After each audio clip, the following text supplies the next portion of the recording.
በስመ አብ ወወልድ ወመንፈስ ቅዱስ አሐዱ አምላክ አሜን። ሰላም እግዚአብሔር ይብዛልኩም ናይ ዛይደር ደርመን ተኸታተልቲ ከመይ ሓደርኩም? ኣነ እግዚአብሔር ይመስገን ደሓኒ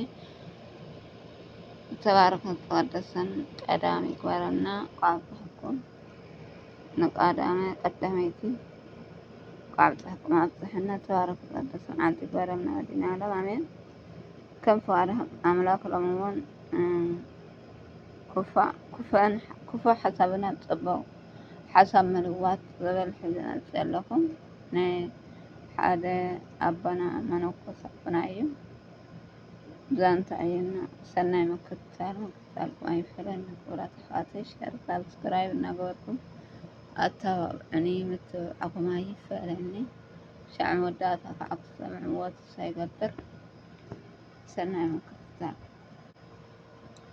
ክፉእ ሓሳብ ናብ ፅቡቅ ሓሳብ ምልዋጥ ሓደ መነኮስ ወይ ከዓ ሓደ ፈላሲ ብሓደ ገዳም ኣብ ድማ ኣመሓዳሪ ተሻይሙ ይመርሕ ይነብሩ ነበሩ። ንሱ ድማ ሓደ ረዳኢ መነኮስ ነበሮም እሞ ናብቲ ገዳም ዝመፁ ሰባት ኣጋይሽ እናተቀበለ እግሮም እናሓፀበ ናብ እንዳ ጋይሽ መዕረፊ ቦታ የቅምጦም ነበረ። በዚ ስራሕ እናሃለወ ሓደ ዝተምሃረ ሰብ ናብቲ ገዳም መፀ። ከም ሰርዓቱ ተቀቢሉ መዕረፊ ቦታ ሃቦ። እቲ ጋሻ ዝተምሃረ ሰብ እዩ እሞ ብኣከባቢ ዝነበሩ ምእመናን እናመፁ ክጥይቅዎ ጀመሩ። እቲ ናይ ገዳም ኣበምኔት ኣመሓዳሪ እዚ ርእዩ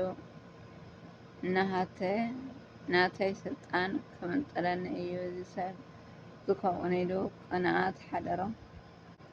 ካብዚ ብምልዓል ነቲ ረዳኢ ከምዚ በሎ፣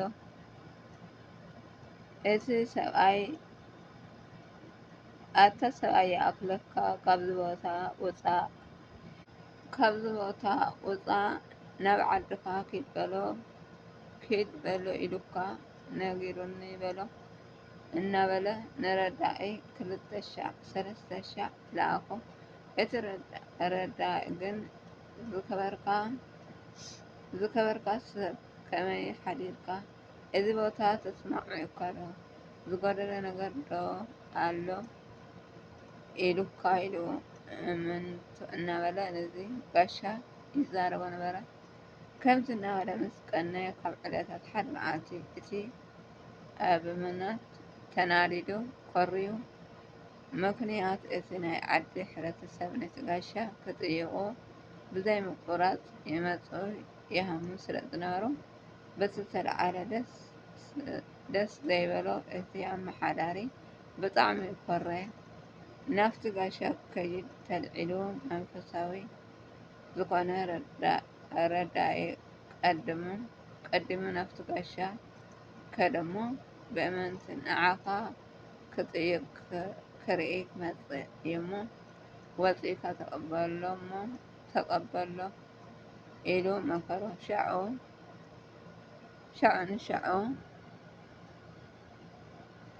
ንሻዑ ብእምነቱ ምስ በፅሐ ተቀበሎ። እንታይ ኮይኑ ካልኣይ ዝለኣኩልካ ዘለኩ ኣይበፅሐካን ድዩ በሎ። ሓፍ ኮፍ ዝብል ቃላት ምዝራብ እቲ ጋሻ መሊሱ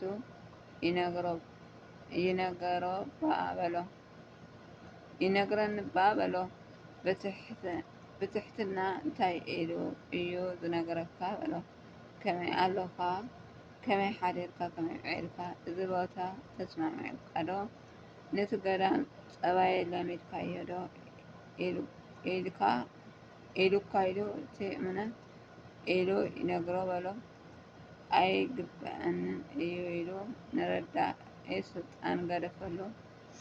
ስልጣኑ ረኪቡ ናብ በዓቲ ኣትዩ ክሻዕ መወዳእታ ሂወት ባሕታዊ ኮይኑ ሓለፈ ይበሃል።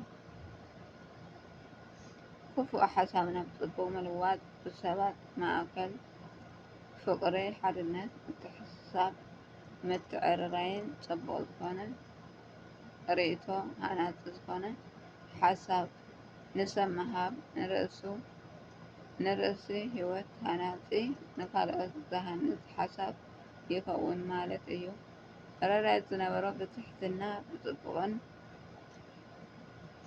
ብጽቡቕን ሓሳብ ኣብ ሜኖ ኮይኑ እግዚኣብሔር እንታይ ይሰኣኖ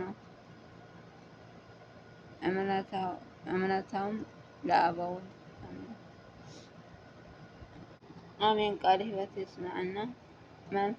መንፈሳዊ ዝሕለት በስመ አብ ወወልድ ወመንፈስ ቅዱስ አሐዱ አምላክ አሜን። መንፈሳዊ ዝሕለት ማለት መንፈስ ምዝሓል መልካም ቅድሚ ሕጂ ትገብሮም ዝነበርካ ጽቡቕ ስነ ምግባራት ትርፍት ምጉዳል ምስ ግዜ ድማ ምቁራጽ ብሓፈሻ ካብቲ ዝነበርካዮ መንፈሳዊ ትግሃት ምቅናስ ካብቲ ዝቀደመ ህይወትካ ኣጉዲልካ ምርካብ ሸለል ምባል ዘይምጉዳስን ናይ ካልኦት ሰባት ገጋ ስሕተት ኣብ ምርኣይ ምንቃፍን ግን ትጉህ ምዃን ማለት እዩ። ቀንዲ ምልክታት ናይ መንፈሳዊ ዝሕለት እንታይ እዮም?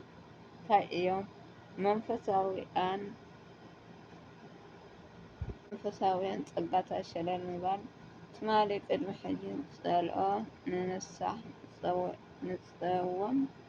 ንጸውም ንቆርብ ንሰግድ ንቅድስ ማህሌት ንቆውም ንምጽዋት ዕሽር ንምክፋል ኣብ ናይ ቤተ ክርስቲያን ጉባኤታት ንሳተፍ ከምኡ'ውን ሰናይ ተግባራት ነዘውትር ዝነበርና ሰባት ሕጂ ግን ሸልእ ምባል ሕልፍ ኢልካ ክንፍጽሞ ንጅምር።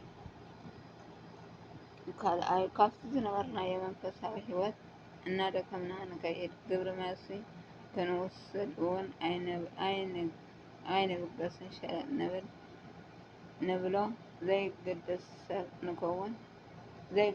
ሰብ ንከውን። ቅድሚ ሕጂ ዝኾነ ነገር እንተኣጉዲልና ኣዚና ነስንብድ ወይ ንጭነቕ ንባሳጭ ዝነበርና ሕጂ ግን ከምዚ ወላ ሓንቲ ነገር ዘይኮነ ዝኾነ ነገር ኣይስምዐናን። ጸሎት እንተዘይጸሊና ቤተ ክርስቲያን እንተዘይከይድና ቅድሚ ሕጂ ዝስምዐና ዝነበረ ስምዒት ሕጂ ግን ወላ ሓንቲ ዝኾነ ስምዒት ኣይስምዐናን።